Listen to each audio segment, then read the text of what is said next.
Bonsoir, as they say in Spanish. I hope you guys are well. Good to see you. I'm back with another reaction. I had to pause for a day or two. I'm not quite sure, because I couldn't tape one. I was doing other shit. And now I'm back with another reaction. This video is called, it's from the New York Times. They have like a section, it's called Opinion. And this is called We're Experts in Fascism. We're Leaving the United States. And these are like doctors, professors, teachers from universities. And those are three. I did not pre-watch this, by the way. No pre-watching.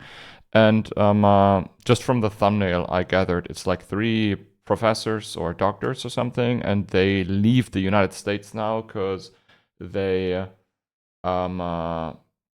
feel like it's going into, a fascist authoritarian direction, and these are the reasons why they do it. I'm gonna check out the video. It's again a short one. I like watching these bite-sized videos at the moment. Thank you for watching it with me, guys. Let's go.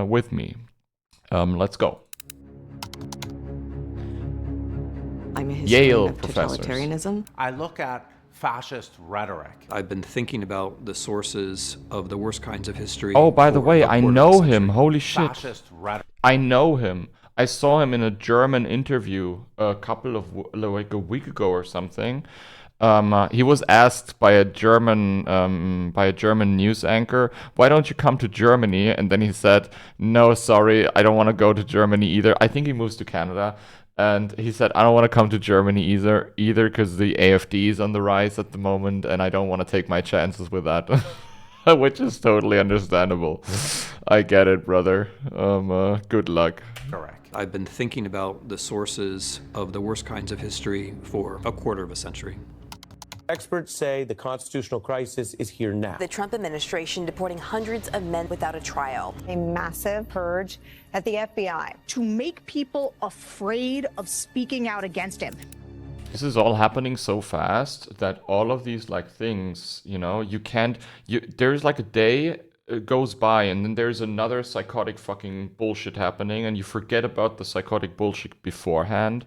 It's just so crazy that you can't even keep up and you can't even like gather it all in your head anymore because it's scandal after scandal after scandal after it's so crazy. And I think that's also kind of a tactic. The music.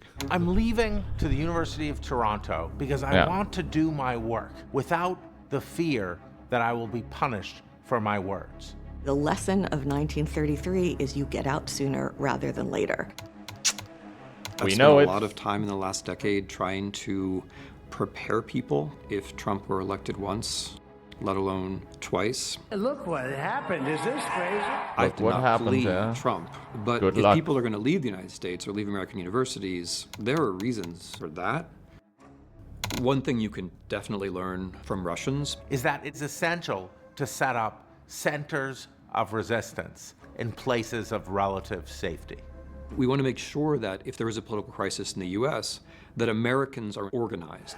We've just gotten started. You haven't even seen anything yet. It's all just kicking in. My colleagues and friends, they were walking around and saying, we have checks and balances, so let's inhale, checks and balances, exhale, checks and balances. And Yeah, and it's not working, apparently so.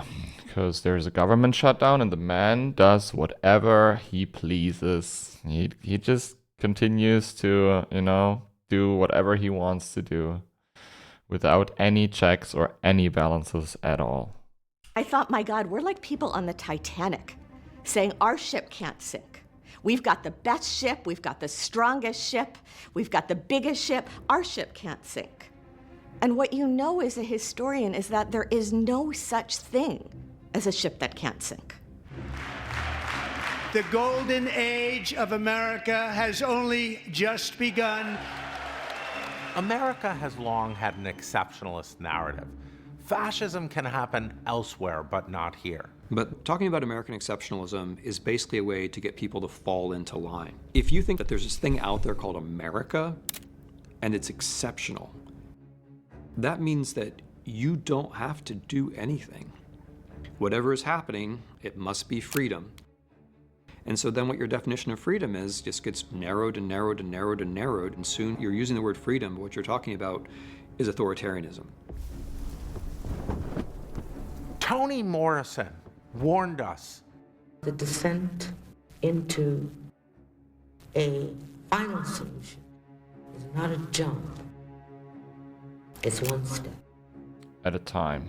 And then another. Yeah. And then another. Yes. We are seeing those steps accelerated right now. There are some words, in Russian in particular, that I feel help us to understand what's happening in the United States. It's a very slow descent. We've learned that in history class. Like, we've been through that like multiple times. Here in Germany, we learned that because we have to, because we've been down exactly that road. And you're at the beginning of that road right now, or you're at a point of no return almost at this point. As long as this man is obviously in office, there is no returning. And I hope that this I hope that the final conclusion will be that he is going to be, I don't know, that he doesn't even serve the 4 years, and there's going to be a sense of like uprising at a certain point from other branches of government, maybe even within the Republican Party, which I don't think it's going to happen, but that would be the ideal, when they would uprise and there would be an impeachment process that goes through and he would be removed from office before it ends. That would be the ideal. I don't think that's gonna come to pass. You don't have to be delusional about it, but that would be the ideal situation, I guess. States, because we now have those phenomena. Произвол. It's the idea that the powers that be can do anything they want to you, and you have no recourse. This not knowing who is next creates a state of paralysis in society. The Tufts student whose visa was removed because she co-authored an article in the Tufts student newspaper. I thought she's a student. Look at this shit, and it's all live on camera, and this happened not only once, right? No due process. They just get picked off the streets by these ICE agents, and they get deported to other countries. There is no due process. There is no legality behind that, period. And it's just, it's just done because dear leader wants it to be done. He has his own personal army, like Vladimir Putin has, with these ICE thugs. What would I do if guys in masks tried to grab my student? Would I scream? Would I run away? Would I try to pull the mask off? Would I try to videotape the scene? Would I try to pull the guys off of her? Maybe I would get scared and run away. The truth is, I don't know. Not knowing terrified me. It's a deliberate act of terror. It's not necessary. It's just being done to create a spirit of us and them. Yeah, and of fear. They want you to fear. Like, this is what we also learned, of course. They want to create fear, right? The fear is important. The fear is incredibly important to not rise up against an authoritarian leader. Because they want you to stay at home. They don't want you to go outside. They don't want you to help others. They don't want you to speak out. And that is all done by fear. Продажность. It's a word in Russian for corruption, but it's larger than corruption. It refers to a kind of existential state in which not only everything but everyone can be bought or sold. Critics are calling this a quid pro quo deal between Adams and President Trump. I'm committed to buying and owning Gaza. He made $2.5 billion today, and he made $900 million. There's an expression in Polish. I found myself at the very bottom, and then I heard knocking from below. In Russian, that gets abbreviated to there is no bottom.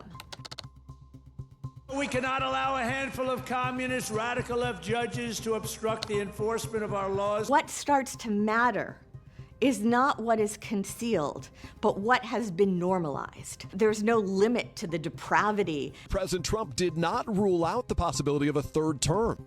And the sadism. The White House released this video titled ASMR, Illegal Alien Deportation Flight. And the cruelty that we are watching now play out in real time. This facility is one of the tools in our toolkit that we will use. You have to continually ask yourself the question, is this okay?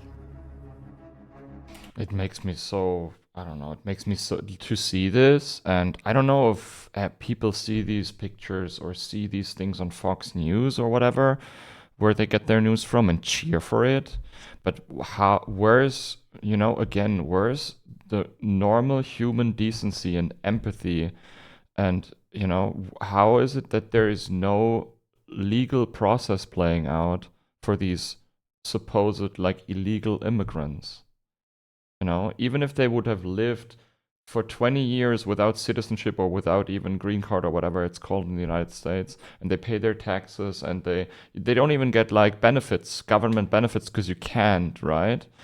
And how is that there is no legal process playing out for these people? That there is no, that is so, I don't know, that is so deprived of all humanity that I can't understand it. I don't understand it. And I wish we wouldn't live in this world. Is there a line I wouldn't cross? Is there something I would not do? People say, oh, the Democrats should be doing more, they should be fixing things. But if you want the Democrats to do things, you have to create the platform for them. You have to create the spectacle, the pageantry, the positive energy, the physical place where they can come to you. Poland recently went through a shift towards authoritarianism. I actually think this might be the hottest take on this video. I actually think Democrats don't have to do anything. Even in this government shutdown, they should just concede and not get these like Obamacare or ACA, right? Affordable Care Act subsidies extended, because people need to suffer to wake up. This sounds incredibly cruel, but these people voted for this. They voted for this. They wanted it. I know that half the country didn't, but maybe this is exactly what needs to happen to wake these people up. You know, get it stripped away from them. Feel how cruel and deprived this man is, and that he doesn't give a rat's ass about any of these people who voted for him. All he does is caring for himself, you know, and building his golden fucking ballroom and jerking off in it with his like stupid jerk off dance or whatever. And this is all he cares for. He doesn't care about you or anybody else in this country. And maybe this is what has to happen. They have to feel the pain, actually. And they have to feel that, fuck, this motherfucker doesn't... Like the farmers does apparently feel it already, or some of them. And maybe more people need to feel exactly the same, you know? This sounds cruel, but maybe this is the only way to wake some of these people up. Unlike in Russia, unlike in Hungary, the media remained a place in Poland where you could criticize the regime. And as a result, democracy returned. The moral of Poland is that our democratic institutions, the media, the university, and the courts are essential. You know you're living in a fascist society when you're constantly going over in your head the reasons why you're safe. What we want is a country where none of us have to feel that way. Great video. A little bit too short almost. Okay, we're gonna watch more of those. It is important. It is, you know, an important time in history. We're gonna like follow this process play out on this channel, and I'm gonna comment on these videos, and I'm gonna comment on my, you know, what I think about the situation. you know, disagree, agree with me, whatever you want. We'll see how this all plays out, and hopefully it comes to you know, at the very end of it, hopefully it comes to like a what I would consider a good or ideal conclusion. Thanks for watching, guys, and I'll see you in the next video. Bye bye. Tschüss.